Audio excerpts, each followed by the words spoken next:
Good morning. I'm higher vibrations and so are you. And here are the Ascension Symptoms for mid to late October, whatever. It's hard to keep track. That's one of the Ascension Symptoms, by the way, is time slippage. Another way of saying that is time speeding up, like rapidly. Every week goes by faster. Every day goes by faster. And that's been really strange to experience. The exhaustion and the just desire to pull away. This is typical for an autumn experience. So if you're on that side of the hemisphere where it's autumn, there is that, but there's an increased hibernation sensation right now that isn't as typical for autumn, that I'm finding myself experiencing as well. Just a little bit more withdrawn, a little bit more, needing more time to recharge than normal, that kind of thing. Just wanting more time on your own. If you can give that time to yourself, please do. Across the board, we're all having Wi-Fi and cell phone kind of stuff going on, but then as well as technology just not wanting to cooperate. And so that's been kind of interesting to watch that go through. It's happened along with this increase in static electricity. When you touch something, there's a shock. It's, the static electricity gets it. And that's been happening more and more with non-metallic objects, which I have found really cool. Just kind of, what's that all about? When I talk about our bodies rejecting foods that we typically liked before, it's not just the rejection. I mean by that is there is allergy-like behavior for our body, like our body suddenly produced an allergy to something that we've always eaten before. And that's happening to a lot of people. I've noticed a lot of questions about that, not just on the comments, but also in the Telegram group.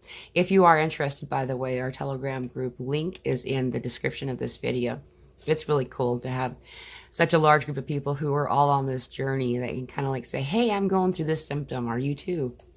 It's kind of a written version if you can't make it to the Zoom meetings of the Zoom meeting. It's kind of cool.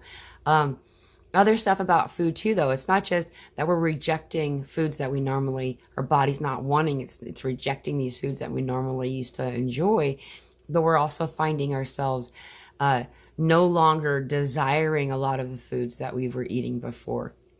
Slowly changing our diet to a more fresh food kind of diet. It's been kind of interesting to watch, but then all of a sudden a lot of the vegans and vegetarians are starting to notice that they're having cravings for meat. And that's been happening for a few weeks to a month or so now. On and off through the summer, I'd say I've heard stuff about it.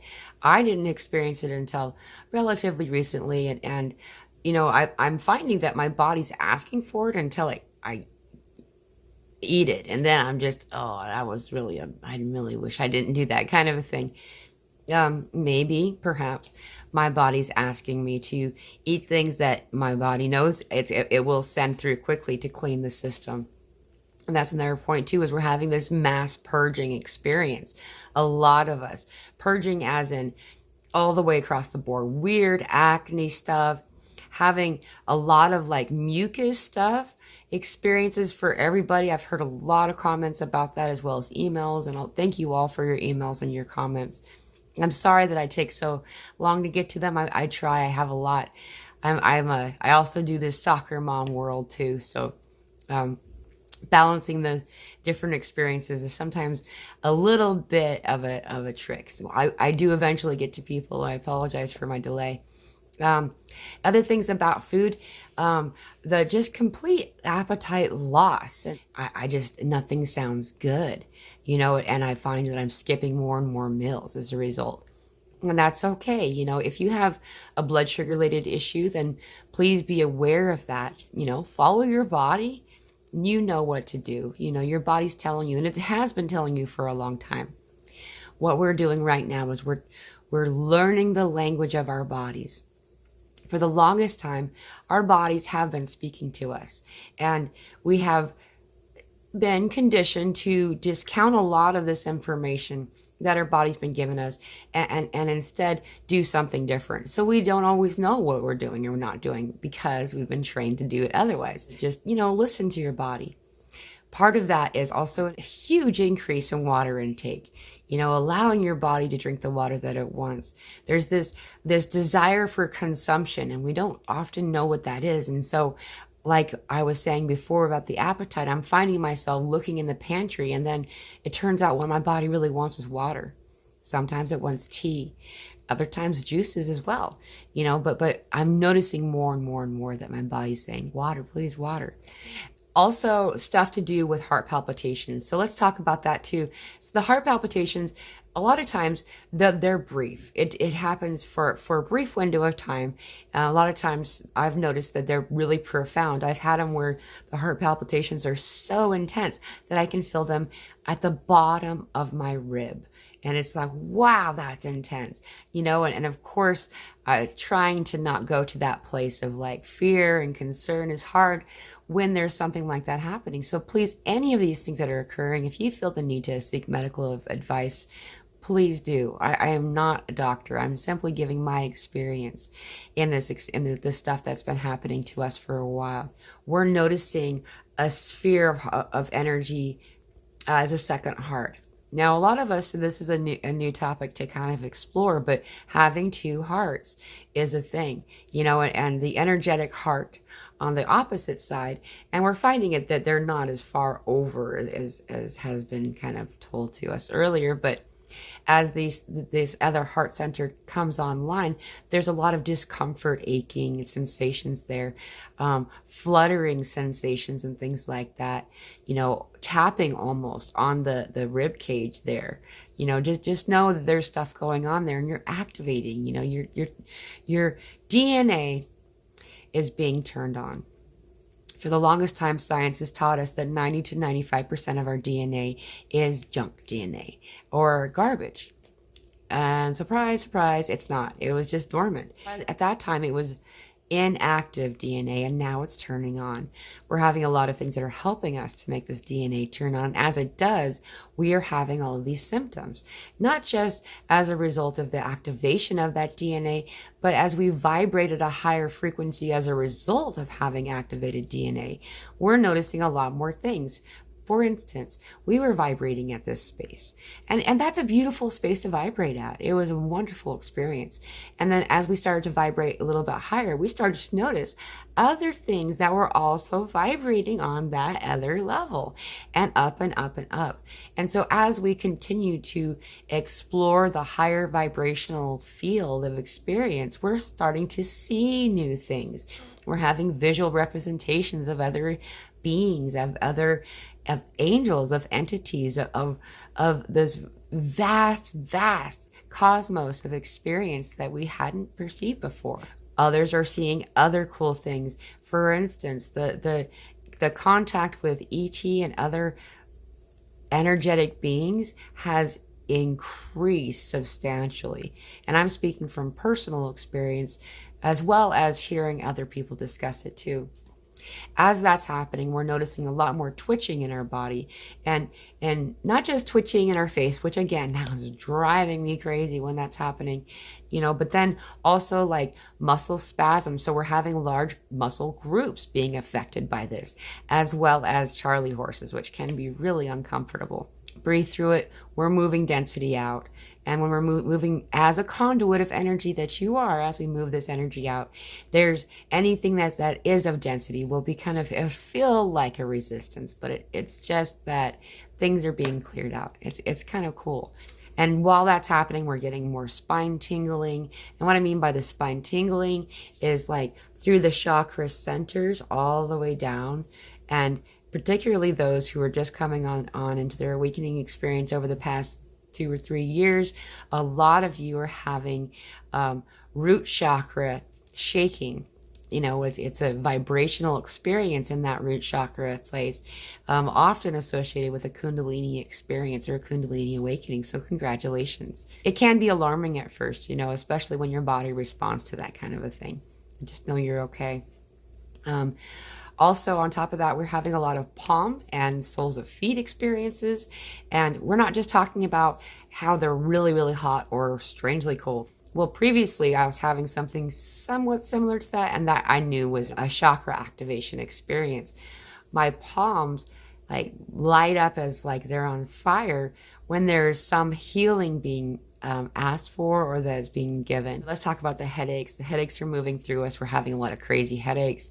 And that is something that is going to continue to happen for individuals as we move through these densities and these deposits that are in our brain and stuff. We're clearing stuff out.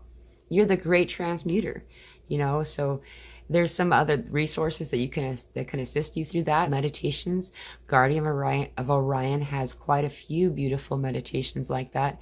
I'll put up a link for one that I did when I joined him while he did, and it was just a beautiful cleansing, clearing, transmutation, energy type of meditation that really assists us in that experience. And so as these things move through us, we're also noticing it in our ears, not just the ear ringing, which is still going on, and also the muffled hearing or sounds like you're underwater hearing kind of experience at the same time, usually as the other one ringing and vice versa, like popping and flicking sensation in our ear canal as well as our sinus areas. A lot of third eye kind of headache pain. A lot of the stuff that we're experiencing is a fleeting experience. So it'll make contact and you can feel it move through. You can feel it move through, or it swells and lingers and moves out. And the level of the pain and discomfort is usually pretty intense. That level of discomfort is often classified as like a migraine because it's just so intense. If it weren't for the fact that it was fleeting, it happens in such a short little window of time, which is something I'm grateful for, definitely, that it makes it so it's more bearable. So throat stuff, a lot of throat stuff, and it has to do with your throat chakra opening up. Okay, so we're talking about mouth, dental, tongue, throat, thyroid, lymph nodes, all this stuff, swelling, feeling like there's a disorder or a problem there, finding out from your doctor you're fine. A lot of this vocabulary stuff, forgetfulness, losing your train of thought in the thought. Often for me, I'm noticing that I feel like I just had another conversation with someone else while I was talking to somebody else, and I feel their energy move away, and it's really disorienting experience until you realize that when we have a psychic exchange between energies, between myself and someone else, yourself and someone else, we find that it only takes a moment for a whole hour, 2 hour, 5 hour conversation to occur. It's just a drop in. And so when that drop in happens, it's disorienting and helps you forget what you're saying sometimes. That's not always the case. Slurring of speech, loss of vocabulary, difficulty finding the word that applies. That's not just because of this forgetfulness stuff that's happening for us, but also we are energetically understanding that our language, our spoken language, is wrought with barriers. It's full of limitation.